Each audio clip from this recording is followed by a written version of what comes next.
Çin Polis Teşkilatı'na ait binlerce belge ve fotoğraf, Müslüman Uygur Türklerine uygulanan baskı, asimilasyon ve soykırımı tüm dünyaya duyurdu. Görenleri dehşete düşüren belge ve fotoğraflar, Çin'deki 2 bölgedeki polis teşkilatındaki bilgisayarların hacklenmesi sonucunda ortaya çıktı. Uluslararası Araştırmacı Gazeteciler Konsorsiyumu da Uygur Türklerinin Çin'de kitlesel olarak hapsedildiği iddialarını güçlendiren yeni belgeleri ve fotoğrafları yayınladı. Belge ve fotoğraflar arasında BBC, Der Spiegel gibi yayıncıların bulunduğu uluslararası 14 medya kuruluşu tarafından kamuoyuyla paylaşıldı. Ocak-Temmuz 2018 tarihleri arasını kapsayan polis dosyalarında tutuklanan 5000'den fazla Uygur Türk'ünün fotoğrafları yer alıyor. Belgelerden birçok kişinin sadece Müslüman oldukları için ya da nüfusunun çoğunluğu Müslümanlardan oluşan ülkeleri ziyaret ettikleri için gözaltı kamplarına yerleştirildiği anlaşılıyor. Belgelere göre 15 yaşından 73 yaşına kadar Uygurlar kamplara gönderiliyor.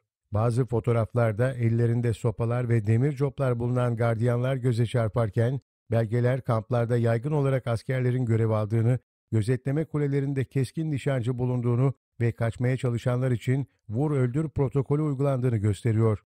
Belgeler, Uygurlara sistematik baskının emir komuta zincirinin Çin İçişleri Bakanlığı'na ve Çin Devlet Başkanı Xi Jinping'e kadar uzandığına işaret ediyor. Çin bölgedeki kampların yalnızca eğitim amaçlı olduğunu savunurken, yeni belgeler ve fotoğraflar, kampların hapishanelerden ve toplama kamplarından farksız olduğunu gösteriyor.